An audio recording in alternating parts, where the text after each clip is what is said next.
अगर आप देख रहे हैं कुछ अच्छी सी जगह डिफेंस फेज 6 के अंदर तो cafe Praha is the right choice.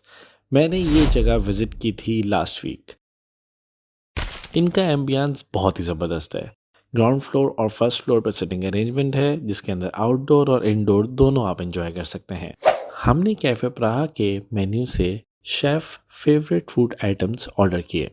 सारे ही फूड आइटम्स की प्रेजेंटेशन बहुत ही आला थी। लिटरली खाना देखते ही आपको उसको खाने का मन करने लगेगा। मैंने ऑर्डर किया था ये huge size chicken sandwich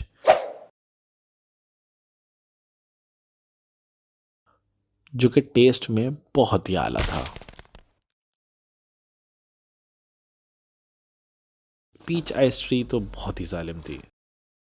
I must recommend this place who want to try good quality food in DHA 6।